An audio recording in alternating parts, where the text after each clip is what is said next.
in our first lesson, in the yellow cards, the yellow tabs, we're going to be learning the letter I and the short sound for I, which is I. The book that you do for your language enrichment activity is called Building an Igloo. You'll pull vocabulary cards from your book. Again, it is lightly scripted for you, so it takes a lot of the stress out of the lesson and planning the lesson. And all of these phonological awareness activities, they build on each other. So you're reviewing some activities that you did in the preliminary strip, but you're also going to be building on their phonological awareness foundation so that they are becoming more solid in identifying sounds and words and identifying rhyming. A lot of the first few lessons really build on rhyming and identifying the onset and rhyme. What we're going to do now is I'm actually going to demonstrate how we teach our first lesson and how we teach the letter I. Our letter to sound association procedures, and that is down here on the side-by-side steps, letter to sound number 2. For the first few lessons, you're going to need to pull out your letter to sound association procedure card because there are a lot of steps. And at first, it's a little bit tricky to get all of the steps in a row, but trust me, after 13 times of doing it, you will have it down very quickly. So don't worry if you stumble over the first couple of times, but the steps are very important and they are scientifically researched. So there's a reason why each step is laid out exactly the way it is, because it really makes sure that our students are learning the letters and sounds in a very thoughtful way that will help them as they learn to read, write, and spell. On your lesson 1 card, it tells you everything you need. And what you're going to do first is you're going to have the students take their mirrors and they're going to hold their mirror in front of their mouth. You're going to demonstrate, hold the mirror in front of your mouth, and you're going to say, all right, I'm going to say some words and I want you to repeat the word, look in your mirror at your mouth, and then I'm going to unblend the word in each sound on my board, and then I'm going to have you do it. So you say, all right, the first word is in. Say in. Look in your mirror and look at your mouth. In. Okay, put your mirror down. Now let's sound out every sound in the word in. Are you ready? This is my initial sound, my medial sound, and my final sound. So this is the very first sound. In. I. You slide your finger all the way down. And then you have them do it. You can sit next to them, or if you're in a classroom situation, you can sit across from them and say, okay, let's say the word together. In. And you help them the first few times because they may not be able to unblend each sound. So you say, okay, hold the mat with your hand, say in, I, in, and then have them do it. So you model it, you do it together, and then you say, okay, your turn. You do in, I, all right, and we're listening for that initial sound, remember? In. Okay, and then you pull them back up, and then you move along and you do all of the words, it, is, inch, exactly the same way.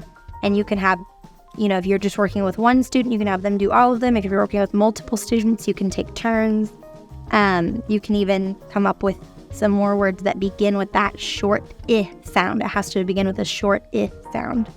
And once you've done that, say, okay, let's look in the mirror again, and let's say the word in.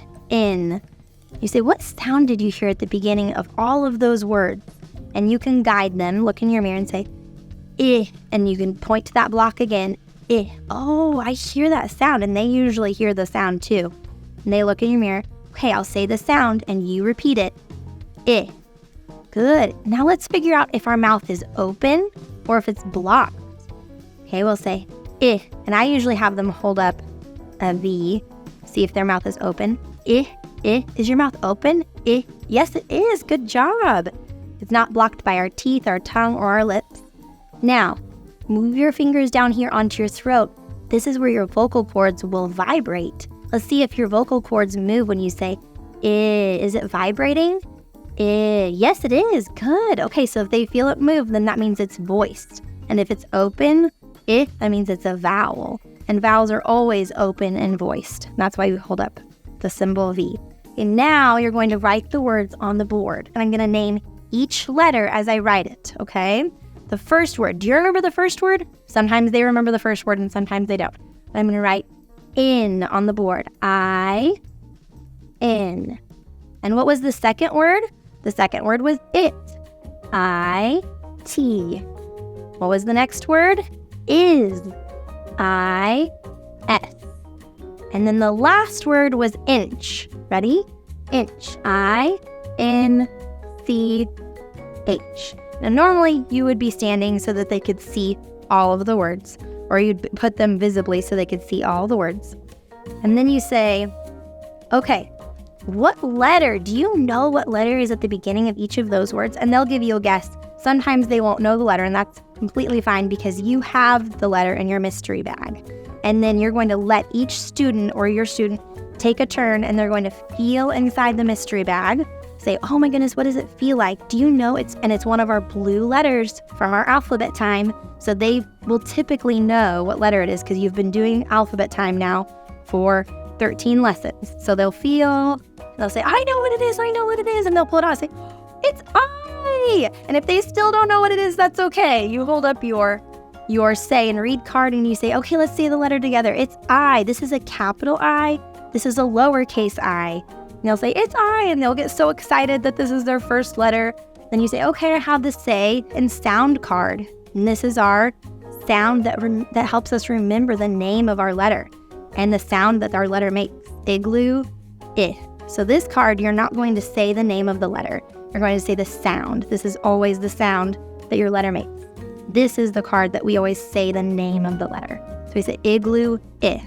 And then the kids are so excited. You get to add those letters. Now they're officially in your deck of letters that you're going to review every day.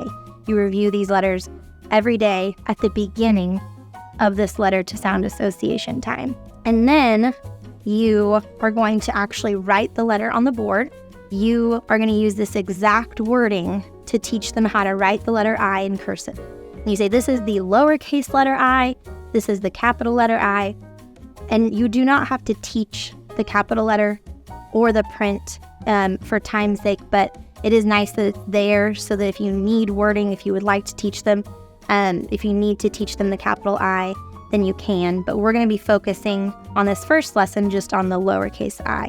You're going to turn the card over, you show them, and then, so we'll say it together. We'll say I is swing up, stop, pull straight down, release, and dot. And you have the child trace it. So you show them, then they'll show you 3 times. Then what I do is I move to the board and I say, here's my baseline, just like I have a baseline on my paper right here. Here's my starting point. And I'll say, okay, I'm going to do it really big so that we can skywrite and do it together. Say, this is I. Everybody say I. You say swing up, stop, pull straight down, release, and dot. Once you write the new letter on the board and the kids say it with you, the students say it with you, then you're going to teach them how to skywrite the letter. And you're going to do an example for them first, and then you're going to do it all together. So skywriting is what we call writing the letter in the air. And you want to lay a really good groundwork at the beginning and be very specific on how you want your student to skywrite, so then it'll be easier in the future for future letters. So you say you stick your arm out that you write, use the hand that you would pick up your pencil with, stick your arm out straight like a diving board, strong arm, take your other hand, put it on your shoulder, and that's going to feel the muscle move. And this is all just creating very good foundation for handwriting. So you want to keep their arm in the middle of their body. So they don't want their arm going way up high or way down low. You want to start as your waist is like the baseline. So this baseline right here, that's going to be your waist. And then you're going to only go up about as high as your shoulder. You don't want to go higher than your shoulder. So you teach the kids, and you can even help them get their arms situated. Say strong arms, strong like a diving board, not floppy arms. You say, okay, we're going to skywrite our letter together. So you show them, you say, I'm going to show you first, and we're going to do the letter I. So you say, I, swing up, stop, pull straight down, release, and dot. So you're just staying right here in the middle of your body. And then you go around and you help the student. You're going to say, we're going to do it together. What was the letter we learned? I. Say, okay, I.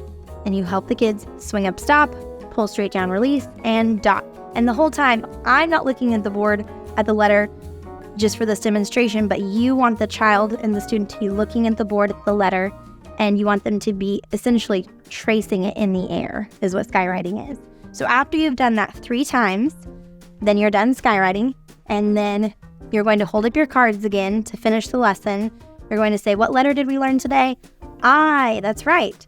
And what's our keyword and sound? Igloo, I. Then you could even, if you want to take it one step further and say, do you remember what our book was about earlier? Our book was about building an igloo. Igloo, that's our key word. And so the whole week while you're reading Building an Igloo, it's just going to reinforce that keyword and sound. And that will finish your letter to sound procedure card. Now we are in the handwriting practice. After you've done your letter to sound, you move straight into handwriting practice. And you have the handwriting practice procedure card, has a pink tab in your box. You also have the handwriting mat in your box. And what you're going to do is you're going to have a mat for each student. And this handwriting procedure card is very helpful for the first few lessons for you as the teacher or as the parent, just to know why this handwriting mat is the way it is and why it looks the way it looks. We always say that the red line at the top, that's our adult line. The orange line is our teen line, our teenage line. And then the green line is the little kid or child line. And then here at the big bold green line is our baseline. And it is raised, so it's a little bump that really helps reinforce that that is where the child starts their letter and finishes their letter when you're doing handwriting. That's why we have these names up here, so you can tell your child eventually, this is just a child letter, this is just a little kid letter, so it only goes up to the first line, or this is a teen letter, so it goes up to the second line. This is an adult letter, so this goes all the way up to the top.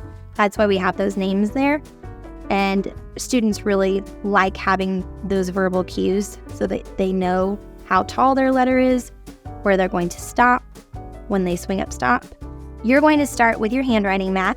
You're going to place it in front of your student, or you can be sitting next to them. And you're going to take your expo marker, which is in your box as well. You're going to trace, or you're going to write a letter I that they're going to trace. So you say, this is I. You say, swing up stop, pull straight down release, and dot. And then show them, model for them, how to write the cursive letter I on their mat. And then they can use a different colored expo marker to trace over, or the same. Then you can physically help them if they're young, or if they really struggle with handwriting. You can physically help them. Say, okay, I'm going to help you with this first letter. Say I, swing up stop, pull straight down release, and dot, and they'll hold it. And then you're going to do a couple more, and I do a little arrow so that they know where to start. Swing up stop, pull straight down release, and dot. And then they'll trace. And then eventually when they get comfortable after tracing a few, then they can move on down and they can try their own. And you can even do a swing up stop for them, just as a starting point, swing up stop, so they know which direction to swing up stop. And it's amazing how quickly young and old students, all students can pick up cursive handwriting.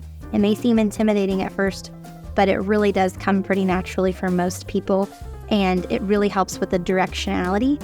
All of our cursive letters start on the baseline, and there's only 4 different ways to start a cursive letter in our curriculum.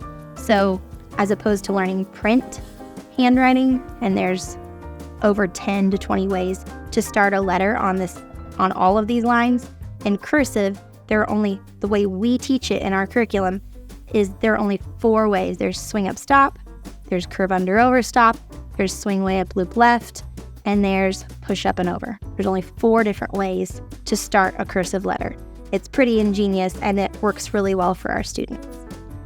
For the review section of our strip, you are just going to take 4 of your vocabulary cards, word cards, from your book that you're doing, which we've been going through the letter I, the lesson I. And you can even review the different aspects of the book. You can say, oh, somebody show me the front cover, somebody show me the back cover. What is this called again? The spine. Then you say, okay, remember our vocabulary words that we learned earlier today? And you just go through them one at a time, give them some examples, use the word or the phrase in a sentence. For example, skinned knee, you can say, oh, I got a skinned knee yesterday at recess. and it really hurt. I had to go to the nurse and I had to get a Band-Aid, to give them some real world examples of your vocabulary words. Then once you're done with that, you're going to review your new card, which is a letter card. So you just say the name and everybody says this together. Say, what letter did we learn today? I. Good. What's our keyword and our sound? Let's say it together. Igloo, I. And so you can just review the letter that you did that day, or you can also review if you've done more letters as you're further along into the lessons. You can do a few more letters, but I'm just going to show you really quickly.